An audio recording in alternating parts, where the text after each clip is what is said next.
Hello viewers, happy Sunday. IV Endeavours আৰু এটা নতুন ভিডিঅ'লৈ আপোনালোক সকলোকে বহুত স্বাগতম জনালোঁ।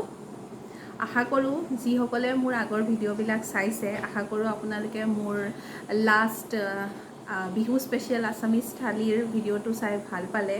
কেনেকুৱা লাগিলে কমেণ্টত জনাবলৈ নাপাহৰিব। আৰু আজি ভাবিলোঁ আমাৰ অসমীয়াৰ অতিকে আপোন ঘিলা পিঠাৰ ৰেচিপিটো আপোনালোকৰ ওচৰলৈ লৈ আহোঁ। সকলো অসমীয়াই ঘিলা পিঠা বনায়, কিন্তু পদ্ধতিটো মানুহ বিশেষে বেলেগ বেলেগ হয়। চ' মই ভাবিলোঁ মই কেনেকৈ বনাওঁ সেই পদ্ধতিটো এটা সৰু ভিডিঅ'ৰ জৰিয়তে আপোনালোকক দেখুৱাওঁ, আপোনালোকৰ লগত শ্বেয়াৰ কৰোঁ। আশা কৰোঁ আপোনালোকে ভিডিঅ'টো চাই ভাল পাব।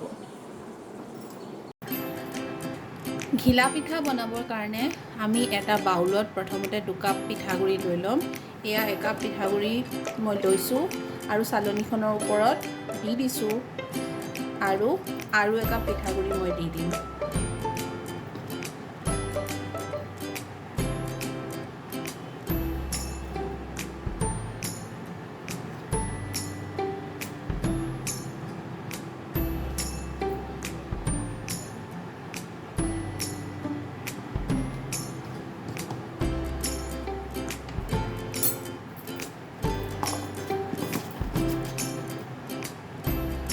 এয়া 2 কাপ পিঠাগুড়ি দি দিলোঁ।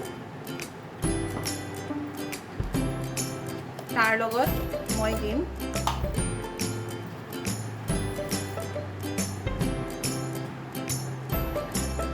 2 চাহ চামুচ চুজি, অলপ ক্ৰিস্পিনেছৰ কাৰণে পিঠাটোৰ।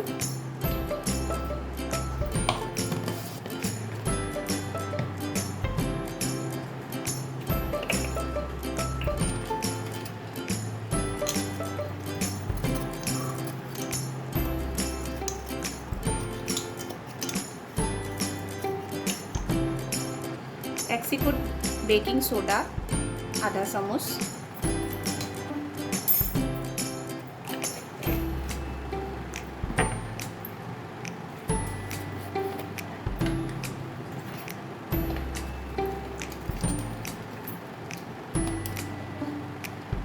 এক চামুচ বেকিং পাউডাৰ,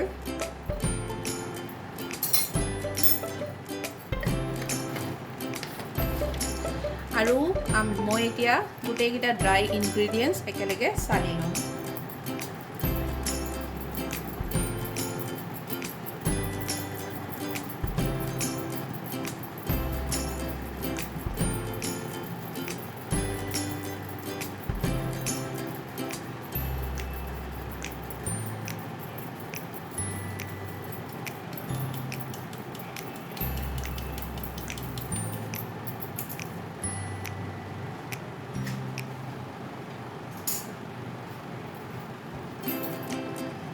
এতিয়া মোৰ গোটেইখিনি শুকান বস্তু একেলগে চালি লোৱা হৈছে। এতিয়া ইয়াত মই এড কৰি দিম জোখমতে গুড়।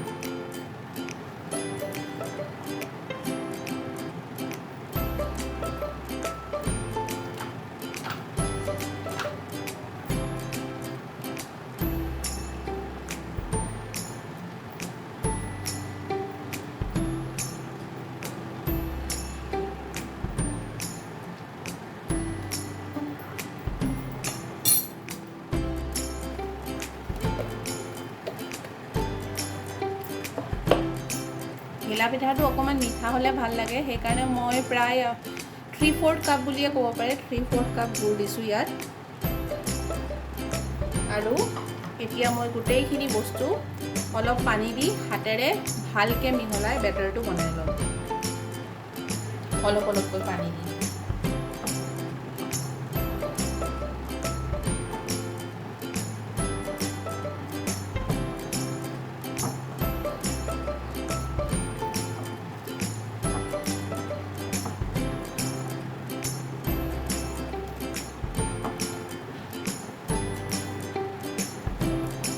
আপোনালোকে সোৱাদ অনুযায়ী কম বা বেছি গুড় বা মিঠা দিব পাৰে।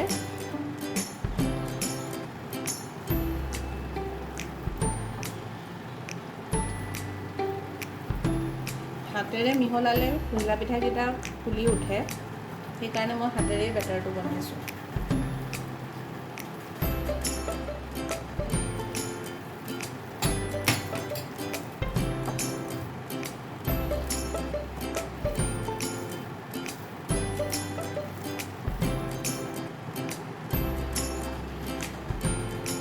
এয়া 1 গিলাচ আৰু অলপমান পানী দি হাতেৰে মিহলি কৰাৰ পিছত বেটাৰটো এনেকুৱা কনসিস্টেন্সি হৈ উঠিছে। মই বেছি ঢিলা নকৰোঁ এতিয়া বেটাৰটো, কাৰণ যেতিয়া এই গুড়খিনি গলিবলৈ ধৰিব ইয়াৰ কনসিস্টেন্সিটো ইয়াতকৈ অলপমান এনেও ঢিলা হৈ পৰিব। সেইকাৰণে এতিয়া বেটাৰটো মই এনেদৰেই থৈ দিম। এতিয়া মই ইয়াত 1 চামুচ ভজা চফ ঢালি দিম মিক্সাৰটোত, আৰু মিক্সাৰটো অলপ সময় সেট হৈ থাকিবলৈ ফ্লিং পেপাৰেৰে ঢাকি আধা ঘণ্টা সময় থৈ দিম। তাৰপিছত মই পিঠাকেইটা বনাম।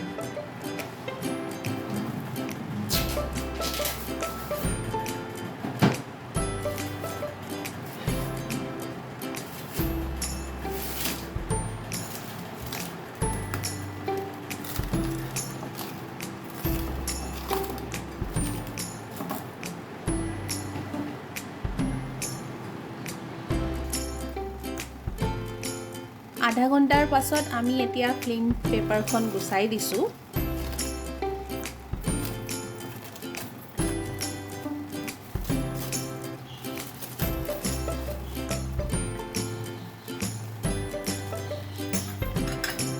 আৰু আমাৰ বেটাৰটোৰ কনসিস্টেন্সি এনেকুৱাই হৈ আছে, সামান্য পৰিমাণে ঢিলা হৈ গৈছে। এতিয়া গোটেই বেটাৰখিনি এবাৰ ভালদৰে লৰচৰ কৰি আমি এখন এখনকৈ পিঠাকেইটা বনাই যাম। এয়া আমাৰ তেল গৰম হৈ আছে।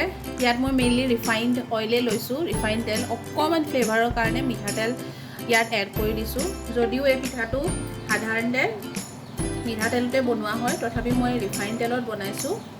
আৰু এনেকৈ এতিয়া মই আধা হেতাকৈ বেটাৰটো দি এখন এখনকৈ পিঠাকেইখন দুইফালে ৰঙচুৱা হোৱাকৈ ভাজি যাম।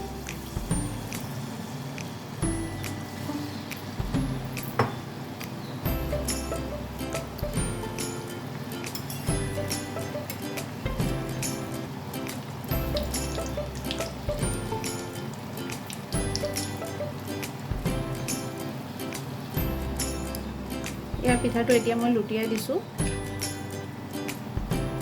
এইফালে ধুনীয়াকৈ ৰঙচুৱা হৈ আহিছে।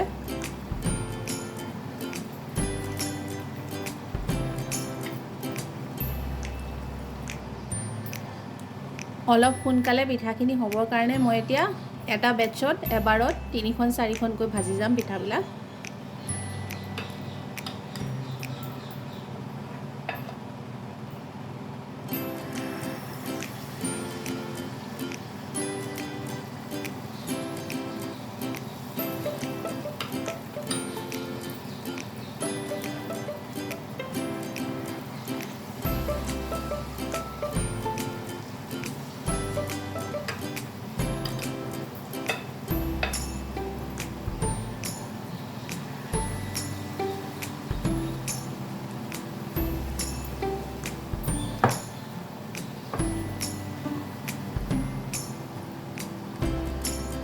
এয়া মই সেকেন্ড বেচটো এতিয়া লুটিয়াই দিম আৰু অলপমান ভালদৰে ৰঙচুৱা হোৱালৈকে ভাজিম।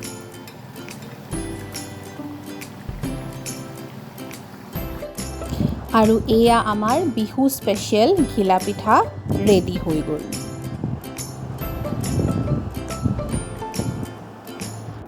প্ৰিয় দৰ্শকসকল, আশা কৰোঁ আপোনালোকে আজিৰ এই পিঠাৰ ৰেচিপিটো চাই ভাল পালে, আৰু কেনে পালে কমেণ্টৰ জৰিয়তে মোক জনাবলৈ নাপাহৰিব।